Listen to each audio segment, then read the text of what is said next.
Hello madam, the best designer of Kanchipuram அப்படின்னு ஆயிடலான்னு கனவு காண்டுட்டு இருக்கீங்களா? நான் இருக்கிற வரைக்கும் அது நடக்கவே நடக்காது மேம். சொல்லப்போனா உங்க டிசைன் கான்செப்ட் எல்லாம் ரொம்ப வித்தியாசமாகவும் நல்லாவும் தான் இருந்துச்சு. ஆனா உங்களுக்கு நான் அதுக்கு எவ்வளவு மார்க் கொடுத்துருக்கேன் தெரியுமா? செகண்ட் ரவுண்ட்ல உனக்கு முட்டை மார்க் கொடுத்துருக்கேன். ஓவராலா இந்த போட்டியில 20க்கு வெறும் 2 மார்க் எடுத்து நீங்க ஃபெயிலா போயிட்டீங்க மேம். ஐயோ பாவம். இந்த போட்டியில எப்படியாவது கலந்துக்கிட்டு ஜெயிச்சு இதுல கிடைக்கிற பணத்தை உங்க புருஷன் மூஞ்சில விட்டெறியலான்னு நீங்க காத்துக்கிட்டு இருந்தீங்கல்ல? இப்படி உங்க கனவு பாழா போகும்னு நான் நினைக்கவே இல்லைங்க. உங்களை பார்த்தாவே எனக்கு பரிதாபமா இருக்கு மேம். நான் போய் என் ஜட்ஜ்மெண்ட்டை சொல்லணும். நான் வரேன். அப்புறம் மேடம், எப்படியாவது இந்த போட்டியில ஜெயிச்சிருவோன்னு நம்பிக்கிட்டு அங்க வந்துடாதீங்க. ஏன்னா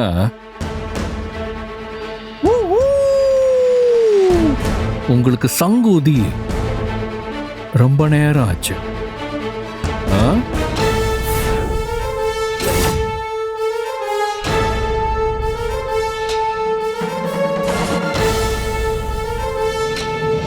மாமா, கண்டிப்பா இந்த போட்டியில நாம தான் ஜெயிப்போம். நான் ரேம்ப் வாக் பண்ணும்போது 3வது ஜட்ஜா ஒருத்தர் இருந்தாரு தெரியுமா? அவருக்கு நம்ம டிசைன் ரொம்ப பிடிச்சிருந்துச்சு. அவர் என்ன நடிக்கிறியான்லாம் கேட்டாரு தெரியுமா? பார்த்தேன். அதனால நாம தான் கண்டிப்பா ஜெயிக்கிறோம். மாப்ள, நம்ம காமாட்சி அம்மன் டிசைன் பயங்கரமா ஒர்க் அவுட் ஆயிருச்சு. அட்வான்ஸ் வாழ்த்துக்கள். ஆனா அவங்களோட கண்ணகி டிசைனும் நல்லா இருந்துச்சுடா. ஆமா. அத இன்னொரு ஜட்ஜ் சொன்னாரு. அவர் சொல்றது கரெக்ட் மாமா. பட்டு புடவையில மங்களகரமான ஒரு டிசைன் பண்ண வேண்டாமா? நாம எவ்வளவு தெய்வீகமா அம்மன் உருவத்தை டிசைன் பண்ணோம். என்ன கேட்டா அவங்க பண்ண கான்செப்ட் எல்லாம் ஜெயிக்கவே ஜெயிக்காது.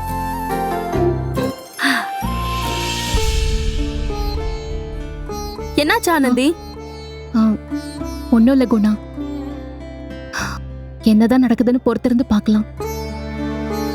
உன் புருஷன் தான் நம்ம தலையில நல்லா மண்ணள்ளி போட்டுட்டாரு. அப்புறம் எதுக்கு இன்னும் இங்க இருந்துகிட்டு? வா போவோம். குணா, என்ன? எதுவா இருந்தாலும் கடைசி வரைக்கும் போராடுறது தான் ஒரு போராளியோட குணம். நாம போராடுவோம், நீ பொறுமையா இரு. ஏய், சொல்றேன்ல, வா. ஹலோ ஹலோ, அனைவருக்கும் வணக்கம். Thank you thank you thank you. இந்த போட்டியோட ரிசல்ட் என்னன்னு எல்லாரும் தெரிஞ்சுக்கலாமா?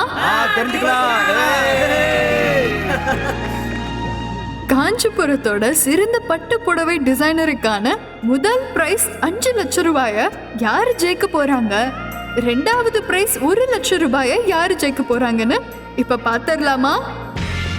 அந்த முடிவுகளை அறிவிக்கிறதுக்காக மிஸ்டர் வெங்கட், மிஸ் சரண்யா மற்றும் மிஸ்டர் வீரபத்ரன் நம்ம ஜட்ஜஸுக்கு மிகப்பெரிய கிளாப்ஸ் கொடுத்துடலாமா? Welcome to the stage judges. ஸ்டேஜுக்கு போலாமா?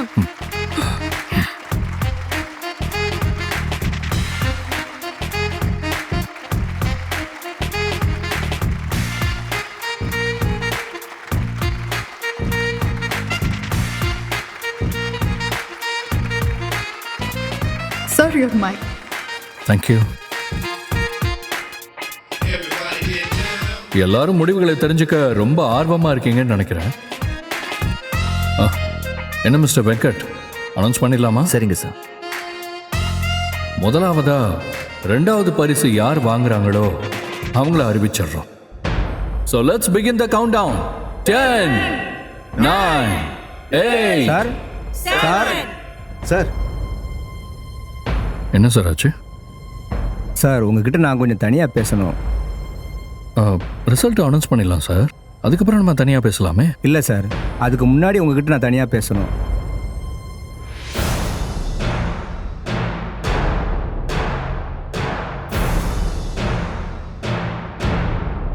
ஆடியன்ஸ் ஒரு 2 நிமிஷம் கொடுங்க, இதோ வந்துடுறேன். சாரி. Okay sir. சரி ஓ வாங்க.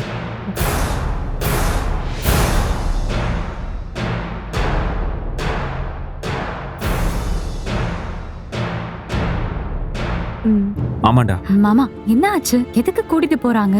ஆ, அதான் எனக்கும் தெரியல. என்ன மாமா நீங்க? நிச்சயமா நாம தான் மாமா ஜெயிப்போம்.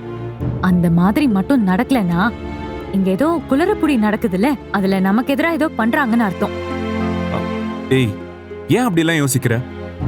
போட்டி நடத்துறவங்க எதுக்கு பாரபட்சம் பார்க்கணும்? இங்க பாரு, அவங்கள பொறுத்த வரைக்கும் போட்டியில கலந்துக்கிற எல்லாருமே ஒண்ணுதான்.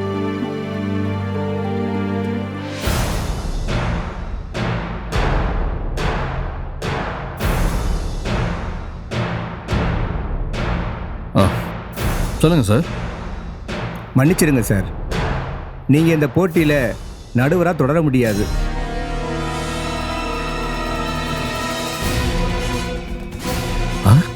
நடுவரா தொடர முடியாதா? எதனால நான் காரணம் தெரிஞ்சுக்கலாமா?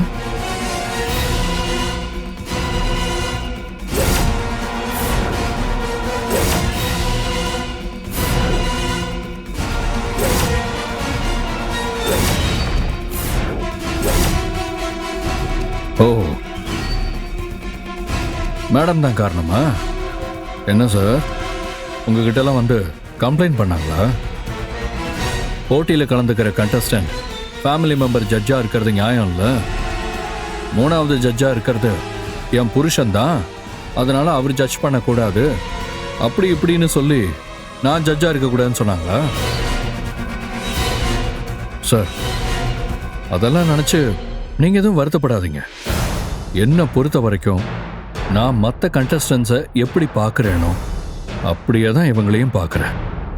சார், இந்த மனைவி கிணைவின்லாம் சொல்லி நான் எந்த பாரபட்சமும் பார்க்க போகிறதில்ல. என்னோட ஜட்ஜ்மெண்ட்டுங்கிறது நீதி தேவதை கையில் இருக்கிற தராசு மாதிரி எப்போவுமே நடுநிலையாக இருக்கும்.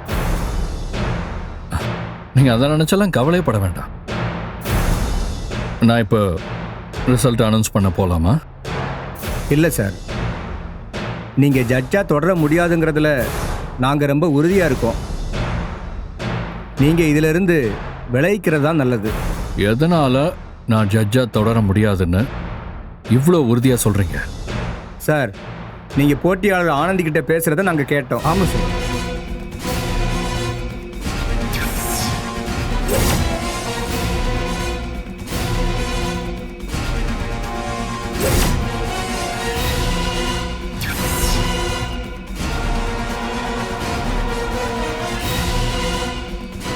எனக்கே ஆப்பு வச்சிட்டல.